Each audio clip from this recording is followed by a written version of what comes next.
आप सभी को आमलकी एकादशी की हार्दिक शुभकामनाएं। भगवान श्री कृष्ण और श्रीमती राधा रानी की कृपा सदैव आप और आपके समस्त परिवार पर बनी रहे। आज है 10 मार्च 2024 और दिन है सोमवार का, और आज है फाल्गुन मास की शुक्ल पक्ष की आमलकी एकादशी का व्रत। आज के दिन भगवान श्री हरि विष्णु और माता लक्ष्मी के साथ ही आंवले के वृक्ष का भी पूजन किया जाता है। शास्त्रों के अनुसार आमलकी एकादशी पर आंवले की पूजा करने से बहुत अधिक पुण्य फलों की प्राप्ति होती है।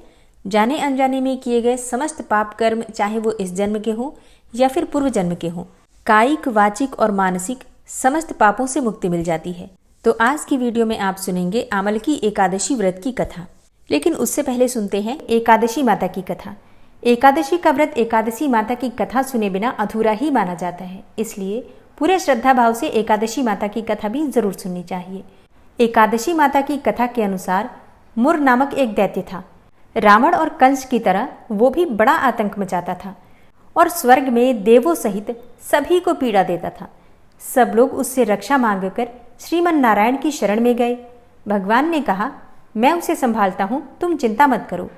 सभी देवताओं को आश्वासन देकर भगवान मुर के साथ युद्ध करने लगे, लेकिन अपनी सारी शारीरिक शक्ति लगाकर भी भगवान विष्णु कुछ नहीं कर सके। भगवान को युद्ध के मैदान से पलायन करना पड़ा। तब वे हिमालय की एक गुफा में जाकर छुप गए। मुर भी उनका पीछा करते हुए वहीं पहुंच गया। भगवान ने ध्यान करना शुरू किया और उनके मन से एक शक्ति उत्पन्न की, उनकी मानसिक शक्ति, और इस शक्ति ने बाहर आकर मुर को अपनी तलवार से मार डाला। हम जानते हैं कि शरीर में 10 इंद्रियां हैं, 5 ज्ञानेंद्रिय और 5 कर्मेंद्रिय। 11वीं इंद्रिय है मन। संस्कृत में एकादशी का अर्थ है 11। चूंकि यह देवी उनके मन अर्थात भगवान की 11वीं इंद्रिय से निकली थी, इसलिए भगवान ने उन्हें एकादशी के नाम से पुकारा। एकादशी माता की उत्पत्ति का दिन उनके नाम से ही जाना जाने लगा। माता एकादशी के अंतिम चरण के दौरान उत्पन्न हुई थी, इसलिए इसे जयंती कहते हैं, और उन्होंने द्वादशी के पहले चरण के दौरान दैत्य को मार डाला था, इसे स्मरंती कहते हैं। अब एकादशी के दिन व्रत क्यों करना चाहिए, भोजन क्यों नहीं करना चाहिए, तो इस बारे में भगवान ने घोषणा की कि एकादशी के दौरान देवी के इस महान कार्य के कारण पूरे जगत में कोई भी पाप नहीं रहेगा। लेकिन पाप तो पहले से ही है। जब उसने यह सुना तो पाप पुरुष आश्रय की तलाश में इधर उधर भागने लगा। एकादशी के दौरान वह कहाँ रहेगा? वह जहाँ भी गया सभी ने उसे आश्रय देने से इनकार कर दिया। तब अंत में भोजन अर्थात अन्न एकादशी के दौरान उसे आश्रय देने के लिए सहमत हो गया। इसके बारे में एक श्लोक है, यानि कानि च पापानि ब्रह्महत्यादिकानि च अन्नमाश्रित्य सर्वाणि तिष्ठन्ति हरिवासरे अघम स केवलम भुंक्ते यो भुंक्ते हरिवासरे। तो एकादशी के दौरान सभी पाप भोजन में ही आश्रय लेते हैं, और जो कोई मनुष्य इस दौरान यानी एकादशी के दौरान भोजन करता है, ये पाप उस व्यक्ति में प्रवेश करेंगे और रोग, समस्या, हानि, परेशानी इत्यादि बन जाएंगे। इसलिए एकादशी के दिन व्रत धारण करना चाहिए। भगवान विष्णु ने कहा कि जो भी मनुष्य एकादशी के दिन व्रत धारण करेगा उसके समस्त पाप नष्ट हो जाएंगे और उसे अंत में विष्णु लोक की भी प्राप्ति होगी। एकादशी को विष्णु भगवान की कन्या भी कहा जाता है, क्योंकि वह भगवान की मानस पुत्री हैं। उनकी मूर्ति पूरी जगन्नाथ मंदिर और द्वारका धाम में भी है। भगवान के धर्म की रक्षा के लिए जितने भी अवतार हैं वे सभी एकादशी के दिन ही हुए हैं, इसलिए यह इतना पवित्र दिन है। एकादशी व्रत का प्रभाव बताते हुए भगवान श्री कृष्ण ने धर्मराज युधिष्ठिर से कहा, गालव मुनि का भद्रशील नाम का एक पुत्र था। भद्रशील ने छोटी उम्र से ही एकादशी व्रत का पालन करना शुरू कर दिया। मुनि ने उन्हें ऐसा करने के लिए कभी नहीं कहा था। एक बार मुनि ने भद्रशील से पूछा कि उन्हें इस व्रत को करने को किसने कहा है। भद्रशील ने कहा कि मैं तो कई जन्मों से एकादशी का व्रत करता आ रहा हूँ। आमतौर पर किसी को भी अपना पिछला जन्म याद नहीं रहता। जब तक आप माँ के गर्भ में होंगे तब तक आपको पिछले जन्मों की याद रहेगी, लेकिन जन्म से ठीक पहले यह स्मृति मिट जाती है। लेकिन भद्रशील को पिछले जन्म की याद उस समय भी थी। यह एकादशी व्रत की शक्ति थी जिसका वे पालन करते थे। वे एक पूर्व जन्म में धर्मकीर्ति नामक राजा थे। धर्मकीर्ति बहुत क्रूर था, उसे कोई पसंद नहीं करता था।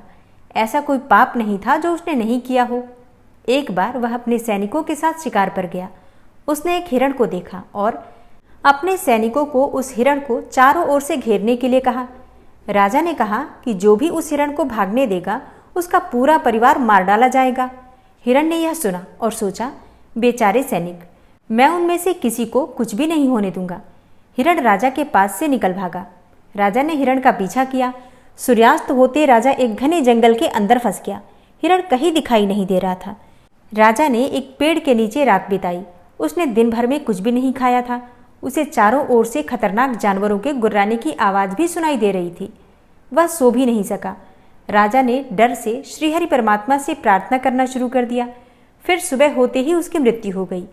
यमदूत आए और उसे यमराज के पास ले गए। यमराज ने पूछा, तुम लोग इन्हें यहाँ क्यों लाए हो? इनका स्थान तो वैकुंठ में भगवान महाविष्णु के बगल में है। यमदूतों ने यमराज से कहा, लेकिन राजन, यह तो महापापी है। यमराज बोला, नहीं, वह सब चला गया है, ये अब बिल्कुल पवित्र है। जिस दिन इसकी मृत्यु हुई वह एकादशी थी। उन्होंने दिन भर उपवास किया और रात में जागते हुए श्रीहरि का स्मरण किया। उनके सारे पाप दूर हो गए, ये पवित्र हो गए। तब यमराज ने स्वयं एक स्वर्ण रथ बुलवाया और राजा को वैकुंठ भेज दिया। इसके बाद जब लोगों को इस बारे में पृथ्वी पर पता चला तो वे सभी एकादशी का पालन करने के लिए और अधिक उत्साहित हो गए। पौराणिक कथाओं के अनुसार जब भगवान श्री हरिविष्णु ने अपने नाभि कमल से भगवान ब्रह्मा जी की रचना की तो ब्रह्मा जी के मन में ये विचार आया कि मेरी उत्पत्ति कैसे हुई। उन्होंने इस प्रश्न का उत्तर जानने के लिए बड़ी कठोर तपस्या की। तपस्या से जब भगवान श्री हरिविष्णु प्रसन्न हुए तो भगवान श्री हरिविष्णु ब्रह्मा जी के सम्मुख प्रकट हुए। उन्हें देखकर ब्रह्मा जी रोने लगे और ब्रह्मा जी के आंसू भगवान श्री हरिविष्णु के चरणों में गिर रहे थे। ब्रह्मा जी की ऐसी भावना देखकर भगवान श्री हरिविष्णु अत्यंत प्रसन्न हुए और ब्रह्मा जी के इन्हीं आंसुओं से आंवले के वृक्ष की उत्पत्ति हुई और इसलिए आंवले के वृक्ष को अत्यंत ही श्रेष्ठ माना जाता है और भगवान श्री हरिविष्णु का इस वृक्ष में वास माना जाता है। इसलिए आंवले के वृक्ष के नीचे बैठकर भगवान की पूजा करने और आंवला खाने तथा दान करने का विशेष महत्व आमलकी एकादशी पर माना जाता है। और आमलकी एकादशी की दूसरी कथा का संबंध है त्रेता युग से। ये कथा ब्रह्मर्षि वशिष्ठ जी और महाराज मांधाता के मध्य एक संवाद के स्वरूप में है, जिसका वर्णन स्वयं भगवान श्री कृष्ण ने धर्मराज युधिष्ठिर से किया है। धर्मराज युधिष्ठिर बोले, हे जनार्दन, आपने फाल्गुन मास की कृष्ण पक्ष की एकादशी का बड़ा ही अद्भुत वर्णन सुनाया है। अब आप फाल्गुन मास के शुक्ल पक्ष की एकादशी का क्या नाम है तथा उसकी विधि क्या है, कृपा करके आप मुझे बताइए। तब भगवान श्री कृष्ण बोले, हे राजन, फाल्गुन मास के शुक्ल पक्ष की एकादशी का नाम आमलकी एकादशी है। इस व्रत के करने से समस्त पाप नष्ट हो जाते हैं तथा इसके प्रभाव से 1000 गौदान का फल प्राप्त होता है। अब मैं आपको महर्षि वशिष्ठ द्वारा राजा मांधाता को सुनाई गई पौराणिक कथा का वर्णन करता हूँ, आप ध्यानपूर्वक सुनिए। त्रेता युग में एक दिन महाराज मांधाता ने ब्रह्मर्षि वशिष्ठ जी से अनुरोध किया कि हे मुनिवर, यदि आप मुझसे प्रसन्न हैं तो कृपा पूर्वक मुझे कोई ऐसा व्रत बतलाएं जिसको करने से मेरा सब प्रकार से कल्याण हो। महर्षि वशिष्ठ ने उत्तर दिया, हे राजन, यूँ तो सभी व्रत उत्तम हैं, परंतु इनमें सर्वोत्तम है आमलकी एकादशी का व्रत। फाल्गुन मास के शुक्ल पक्ष की इस आमलकी एकादशी का व्रत करने से सभी पाप नष्ट हो जाते हैं। इस व्रत को करने से 1000 गायों के दान करने के बराबर पुण्यफल प्राप्त होता है। इस बारे में एक कथा मैं आपसे सुनाता हूँ, आप ध्यानपूर्वक सुनिए। वैदिक नामक एक नगर में ब्राह्मण, क्षत्रिय, वैश्य और शूद्र चारों वर्णों के परिवार आनंद पूर्वक रहा करते थे। वहां पर सदैव वेद ध्वनि गूंजा करती थी। पापी, दुराचारी तथा नास्तिक कोई नहीं था। उस नगर में चैत्ररथ नाम का एक चंद्रवंशी राजा राज्य करता था। सभी नगरवासी भगवान विष्णु के परम भक्त थे और सभी नियम पूर्वक एकादशियों का व्रत भी किया करते थे। प्रत्येक वर्ष के समान फाल्गुन मास के शुक्ल पक्ष की आमलकी एकादशी आई। उस दिन राजा, प्रजा तथा बाल वृद्ध सबने हर्षपूर्वक व्रत किया। राजा अपनी प्रजा के साथ मंदिर में जाकर कुंभ स्थापित करके धूप, दीप, नैवेद्य और पंचरत्न आदि से धात्री अर्थात आंवले का पूजन किया और पूजन करके इस प्रकार से स्तुति करने लगा, हे धात्री, आप ब्रह्मा जी द्वारा उत्पन्न हुए हो और समस्त पापों का नाश करने वाले हो, अतः आपको नमस्कार है। अब आप मेरा अर्घ्य स्वीकार करें। आप रामचंद्र जी द्वारा सम्मानित हो। मैं आपसे प्रार्थना करता हूँ कि आप मेरे समस्त पापों को समूल नष्ट करें। उस मंदिर में सबने रात्रि को जागरण किया। रात के समय वहां पर एक बहेलिया आया जो अत्यंत पापी और दुराचारी था। वह अपने कुटुंब का पालन जीव हिंसा करके किया करता था उस दिन उसे कोई शिकार नहीं मिला, अतः निराहार रहना पड़ा।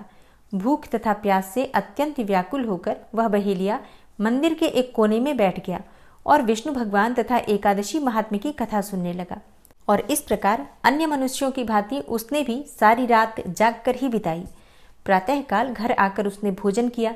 कुछ समय के बाद उस बहेलिये की मृत्यु हो गई। आमलकी एकादशी का व्रत और जागरण करने के कारण अगले जन्म में उस बहेलिये ने राजा चित्ररथ के घर जन्म लिया। उसका नाम वसुरथ रखा गया। युवा होने पर वह चतुरंगिणी सेना तथा धन धान्य से युक्त होकर 10,000 ग्रामों का पालन करने लगा। वह तेज में सूर्य के समान, कांति में चंद्रमा के समान, वीरता में भगवान विष्णु के समान तथा क्षमा में पृथ्वी के समान था। वह अत्यंत धार्मिक, सत्यवादी, कर्मवीर एवं विष्णु भक्त राजा बना। प्रजा का समान भाव से पालन, यज्ञ करना तथा दान देना उसका नित्य का कर्तव्य था। एक दिन राजा वसुरथ शिकार खेलने के लिए वन गया। दैव योग से वह मार्ग भूल गया और रात्रि हो जाने पर उसी वन में एक वृक्ष के नीचे सो गया। थोड़ी देर के बाद वहां पर पहाड़ी म्लेच्छ आए और राजा को अकेला देखकर मारो मारो की आवाज लगाते हुए वसुरथ की ओर दौड़े। वे म्लेच्छ कहने लगे कि इसी दुष्ट राजा ने हमारे माता पिता, पुत्र पौत्र आदि अनेक संबंधियों को मारा है तथा देश से निकाल दिया है, अतएव इसको अवश्य ही मारना चाहिए। ऐसा कहकर वे म्लेच्छ अस्त्रों का प्रहार करने लगे। अनेकों अस्त्र शस्त्र राजा के शरीर पर गिरते ही नष्ट हो जाते और उनका वार पुष्पों के समान प्रतीत होता था। अब उन म्लेच्छों के अस्त्र शस्त्र उल्टा उन्हीं पर प्रहार करने लगे, जिससे वे घायल होने लगे। इसी समय राजा को भी मूर्छा आ गई। उस समय राजा के शरीर से एक दिव्य स्त्री उत्पन्न हुई। वह स्त्री अत्यंत सुंदर वस्त्रों तथा आभूषणों से अलंकृत थी, मगर उसकी भ्रिकुटी टेढ़ी थी और आंखों से लाल लाल अग्नि निकल रही थी। वह स्त्री म्लेच्छों को मारने दौड़ी और थोड़ी ही देर में उसने सब म्लेच्छों को काल के गाल में पहुंचा दिया। जब राजा सोकर उठा तो उन म्लेच्छों को मरा हुआ देखकर सोचने लगा कि इन शत्रुओं को किसने मारा है। वह ऐसा विचार कर ही रहा था कि तभी आकाशवाणी हुई, हे राजा, इस संसार में विष्णु भगवान के अतिरिक्त कौन तेरी सहायता कर सकता है। इस आकाशवाणी को सुनकर राजा अपने नगर को चला आया और सुखपूर्वक राज्य करने लगा। महर्षि वशिष्ठ जी आगे बोले, हे राजन, यह आमलकी एकादशी के व्रत का प्रभाव था। जो मनुष्य इस आमलकी एकादशी का व्रत करते हैं वे सभी कार्यों में सफल होकर अंत में विष्णु लोक को प्राप्त होते हैं। तो प्रेम से बोलिए, भगवान श्री हरि विष्णु की जय, एकादशी माता की जय। ओम विश्वं विष्णुर्वषट्कारो भूतभव्य भवत्प्रभु भूतकृत भूतभृत भावो भूतात्मा भूतवाहन भूतात्मा परमात्मा च मुक्तानां परमागति अव्ययः पुरुषः साक्षी क्षेत्रज्ञो अक्षर एव च योगो योग विदां नेता प्रधान पुरुषेश्वरः नारसिंह वपुः श्रीमान् केशवः पुरुषोत्तमः सर्वः शर्वः शिवस्थाणुर्भूतादिर्निधिर्व्ययः संभवो भावनो भर्ता प्रभवः प्रभुरीश्वरः स्वयंभू शंभुरादित्यः पुष्कराक्षो महास्वनः अनादिनिधनो धाता विधाता धातुरुत्तमः अप्रमेयो ऋषिकेश पद्मनाभो अमरप्रभु विश्वकर्मा मनुस्त्वष्टा स्थविष्ठः स्थविरो ध्रुवः अग्राह्यः शाश्वतः कृष्णो लोहिताक्षः प्रतर्दनः प्रभूतस्त्रिककुब्धाम पवित्रं मङ्गलं परम् ईशानः प्राणदः प्राणो ज्येष्ठः श्रेष्ठः प्रजापति हिरण्यगर्भो भूगर्भो माधवो मधुसूदनः ईश्वरो विक्रमी धन्वी मेधावी विक्रमः क्रमः अनुत्तमो दुराधर्षः कृतज्ञः कृतिरात्मवान् सुरेशः शरणं शर्म विश्वरेताः प्रजाभवः अह संवत्सरो व्यालः प्रत्ययः सर्वदर्शनः अजः सर्वेश्वरः सिद्धः सिद्धे सर्वादिर्च्युतः वृषाकपिर्मेयात्मा सर्वयोगविनिश्रितः वसुर्वसुमनः सत्यः समात्मा संमितः समः अमोघः पुण्डरीकाक्षो वृषकर्मा वृषाकृतिः रुद्रो बहुशिरा बभ्रुर्विश्वयोनिः शुचिश्रवः अमृतः शाश्वतस्थाणुर्वरारोहो महातपः सर्वगः सर्वविद्भानुर्विश्वक्सेनो जनार्दनः वेदो वेदविद्व्यङ्गो वेदाङ्गो वेदवित्कविः लोकाध्यक्षः सुराध्यक्षो धर्माध्यक्षः कृताकृतः चतुरात्मा चतुर्व्यूहश्चतुर्द्रष्टश्चतुर्भुजः भ्राजिष्णुर्भोजनं भोक्ता सहिष्णुर्जगदाति च अनघो विजयो जेता विश्वयोनिः पुनर्वसु उपेन्द्रो वामनः प्रांशुर्मोघः शुचिरुर्जितः अतीन्द्रः संग्रहः सर्गो धृतात्मा नियमो यमः वेद्यो वैद्यः सदा योगी वीरः माधवो मधु अतीन्द्रियो महामायो महोत्साहो महाबलः महाबुद्धिर्महावीर्यो महाशक्तिर्महाद्युतिः अनिर्देश्य वपुः श्रीमान् मेयात्मा महाधृतिर् महिश्वासो महीभर्ता श्रीनिवासः सतां गति अनिरुद्ध सुरानन्दो गोविन्दो गोविन्दाम्पति मरीचिर्दमनो हंस सुपर्णो भुजगोत्तम हिरण्यनाभ सुतपा पद्मनाभ प्रजापति अमृत्यु सर्वदिक्सिंह संधाता संधिमान स्थिर अजो दूर्मर्षण शास्ता विश्रुतात्मा सुरारिहा गुरुर्गुरुतमो धाम सत्य सत्य पराक्रम निमिषो अनिमिषो श्रग्वी वाचस्पतिरुदारधि अग्रणिर्ग्रामणी श्रीमान् न्यायो नेता समीरण सहस्रमूर्धा विश्वात्मा सहस्राक्ष सहस्रपात आवर्तनो निवृत्तात्मा संवृता संप्रमर्दन अहसंवर्तको वह निर्निलोधरणीधर सुप्रसादः प्रसन्नात्मा विश्वदृग् विशुभुग् विभु सत्कर्ता सत्कृतः साधु जहर्नुर्नारायणो नरः असंख्येयो अप्रमेयात्मा विशिष्टशिष्टकृच्छुवि सिद्धार्थ सिद्धसंकल्प सिद्धिदः सिद्धिसाधनः वृषाहि वृषभो विष्णुर्विष्पर्वा वृषोदरः वर्धनो वर्धमानश्च विविक्तः श्रुतिसागरः सुभुजो दूर्धरो वाग्मी महेन्द्रो वसुदो वसु नैकरूपो बृहद्रूप शिपिविष्टः प्रकाशनः ओजस्तेजो द्युतिधर प्रकाशात्मा प्रतापनः रिद्धस्पष्टाक्षरो मन्त्रश्चन्द्रांशुर्भास्करदुतिः अमृतांशुद्भवो भानु शशबिन्दुः सुरेश्वरः औषधं जगतः सेतु सत्यधर्मपराक्रमः भूतभव्य भवन्नाथ पवनः पावनो नलः कामः कामकृत्कान्तः कामः कामप्रदः प्रभु युगादिकृद्युगावर्तो नैकमायो महाशनः अदृश्यो अव्यक्तरूपश्च सहस्रजितनन्तजित् इष्टो अविशिष्ट शिष्टेष्ट शिखण्डी नहुसो वृष क्रोधः क्रोधकृत्कर्ता विश्वबाहुर्महीधरः अच्युतः प्रतितः प्राणः प्राणदो वासवानुजः अपां निधिर्धिष्ठानं प्रमत्तः प्रतिष्ठितः स्कन्दः स्कन्दधरो धूर्यो वरदो वायुवाहनः वासुदेवो बृहद्भानुरादिदेवः पुरन्दरः अशोकस्तारणस्तारः शूरः सौरिर्जनेश्वरः अनुकूलः शतावर्त पद्मी पद्मनिभेक्षणः पद्मनाभो अरविन्दाक्ष पद्मगर्भ शरीरभृत् महर्धिरिद्धो वृद्धात्मा महाक्षो गरुडाध्वजः अतुलः शरभो भीमो समयज्ञो हविर्हरि सर्वलक्षणलक्षण्यो लक्ष्मीवान् समितिञ्जयः वीक्षरो रोहितो मार्गो हेतुर्दामोदरः सः महीधरो महाभागो वेगवान् मिताशनः उद्भवः क्षोभणो देवः श्रीगर्भः परमेश्वरः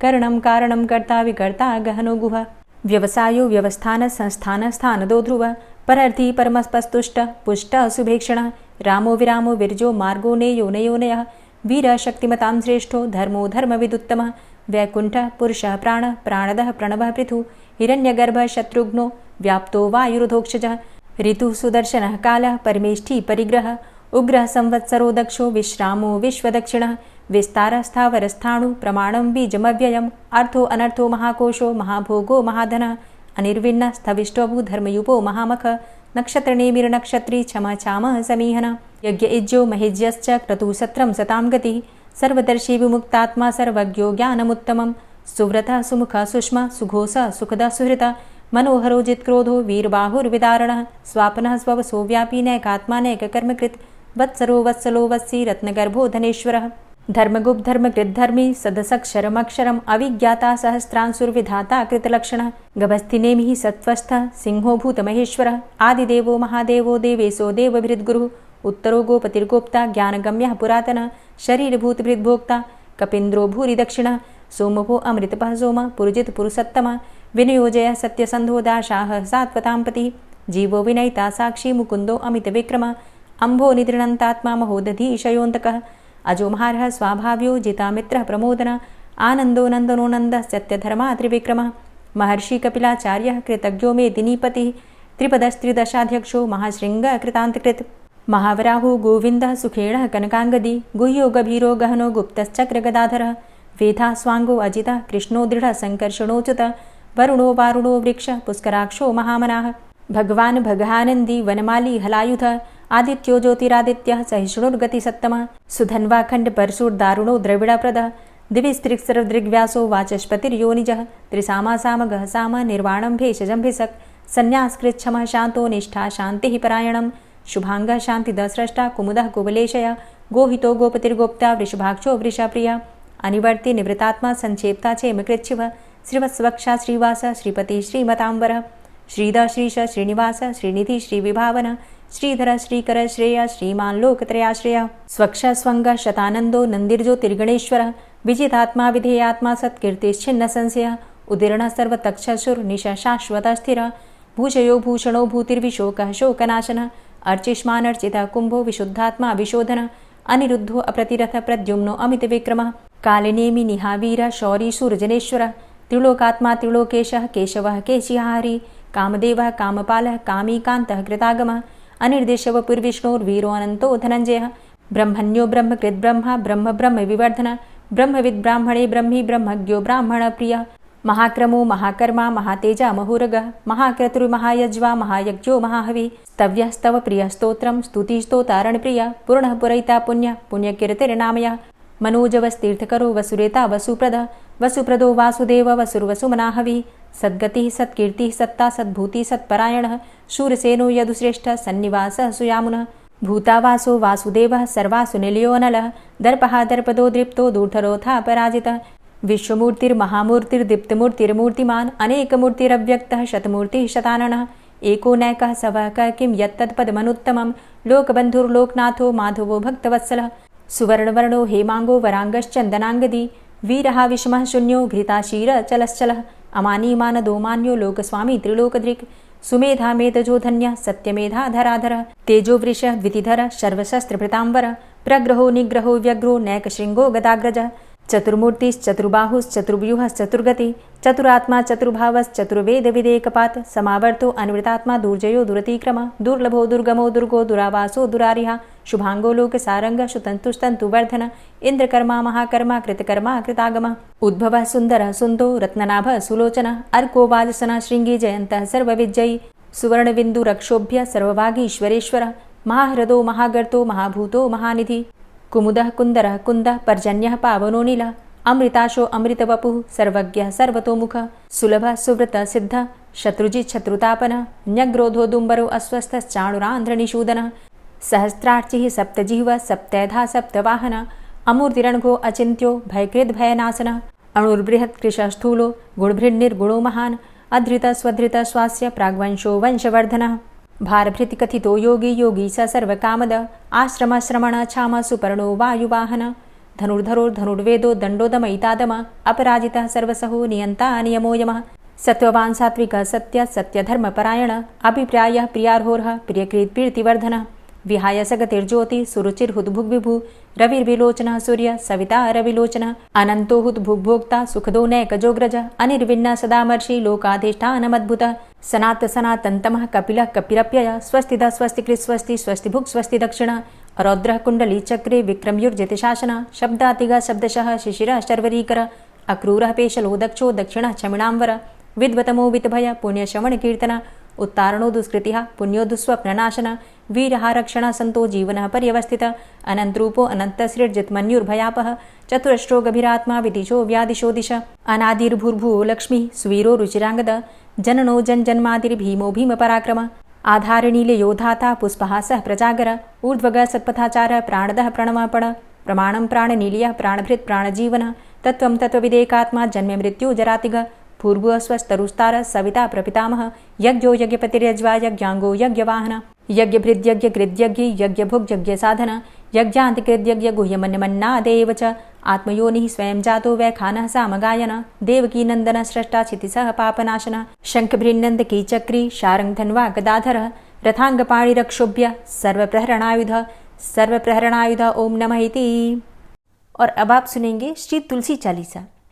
श्री तुलसी महारानी करु विनय सिरनाय जो मम हो संकट विकट दीजे मात नशाय। नमो नमो तुलसी महारानी महिमा अमित न जाए बखानी दियो विष्णु तुमको सन्माना जग में छायो सुयस महाना। विष्णु प्रिया जय जयति भवानी तिहु लोक की हो सुख खानी। भगवत पूजा करे जो कोई बिना तुम्हारे सफल न होई। जिन घर तव नहीं होय निवासा उस घर कर ही विष्णु नहीं बासा। करे सदा जो तव नित सुमिरन तेहि के काज होय सब पूरन। कार्तिक मास महात्म तुम्हारा ताको जानत सब संसारा। तव पूजन जो करे कुंवारी पावे सुंदर वर सुकुमारी। करे जो पूजा नित प्रति नारी सुख संपत्ति से होय सुखारी। वृद्धा नारी करे जो पूजन मिले भक्ति होवे पुलकित मन। श्रद्धा से पूजे जो कोई भवनिधि से तर जावे सोई।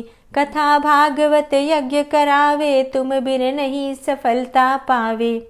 छायो तब प्रताप जग भारी ध्यावत तुम्हीं सकल चित धारी। तुम्ही मात यंत्रन तंत्रन में सकल काज सिद्धि होवे क्षण में। औषधि रूप आप हो माता, सब जग में तव यश विख्याता। देव ऋषि मुनि और तपधारी, करत सदा तव जय जयकारी। वेद पुराणन तव यश गाया, महिमा अगम पार नहीं पाया। नमो नमो जय जय सुख कारणी, नमो नमो जय दुख निवारणी। नमो नमो सुख संपत्ति देनी, नमो नमो अघ काटन चेनी। नमो नमो भक्तन दुख हरणी, नमो नमो दुष्टन मद छेनी। नमो नमो भव पार उतारणी, नमो नमो परलोक सुधारणी। नमो नमो निज भक्त उबारणी, नमो नमो जन काज सवारणी। नमो नमो जय कुमति नशावनी, नमो नमो सब सुख उपजावनी। जयति जयति जय तुलसी माई, ध्याऊं तुमको शीश नवाई। निज जन जानि मोहि अपनाओ, बिगड़े कारज आप बनाओ। करूं विनय मैं मात तुम्हारी, पूर्ण आशा करहु हमारी। शरण चरण कर जोरी मनाऊं, निश दिन तेरे ही गुण गाऊं। करहु मात अब मोह पर दाया, निर्मल होए सकल मम काया। मांगू मातु यही बर दीजे, सकल मनोरथ पूर्ण कीजे। जानू नहीं कछु नेम आचारा, क्षमहु मातु अपराध हमारा। 12 मास करे जो पूजा, तासम जग में और नहीं दूजा। प्रथम ही गंगा जल मंगवावे, फिर सुंदर स्नान करावे। चंदन अक्षत पुष्प चढ़ावे, धूप दीप नैवेद्य लगावे। करें आचमन गंगा जल से, ध्यान करे हृदय निर्मल से। पाठ करे फिर चालीसा की, स्तुति करे मात तुलसा की। यह विधि पूजा करे हमेशा, ताके तन नहीं रहे कलेशा। करे मास कार्तिक का साधन, सोवे नित पवित्र हुई जाहि। है यह कथा महासुखदाई, पढ़े सुने सो भव तर जाई। यह श्री तुलसी चालीसा, पाठ करे जो कोय। गोविंद सो फल पावही, जो मन इच्छा होय। तुलसी चालीसा संपूर्ण। और अब आप सुनेंगे तुलसी महारानी की आरती। तुलसी महारानी नमो नमो, हरि की पटरानी नमो नमो। तुलसी महारानी नमो नमो, हरि की पटरानी नमो नमो। धन्य तुलसी पूर्ण तप कीनो, धन्य तुलसी पूर्ण तप कीनो। शालिग्राम की बनी पटरानी नमो नमो। तुलसी महारानी नमो नमो, हरि की पटरानी नमो नमो। जाके पत्र मंजरी कोमल, जाके पत्र मंजरी कोमल। श्रीपति कमल चरण लपटानी नमो नमो, हरि की पटरानी नमो नमो। तुलसी महारानी नमो नमो। धूप दीप नैवेद्य आरती, धूप दीप नैवेद्य आरती। पुष्पन की वर्षा बरसानी नमो नमो, हरि की पटरानी नमो नमो। तुलसा महारानी नमो नमो। 56 भोग 36 व्यंजन, 56 भोग 36 व्यंजन। बिन तुलसा हरि एक न मानी नमो नमो। तुलसी महारानी नमो नमो, हरि की पटरानी नमो नमो। सभी सखी मैया तेरो यश गावे, सभी सखी मैया तेरो यश गावे। भक्ति दान दीजे महारानी नमो नमो। तुलसा महारानी नमो नमो, हरि की पटरानी नमो नमो। नमो नमो तुलसा महारानी, नमो नमो तुलसी महारानी। तुलसी महारानी नमो नमो, हरि की पटरानी नमो नमो। तुलसी महारानी नमो नमो, हरि की पटरानी नमो नमो। प्रेम से बोलिए तुलसी मैया की जय।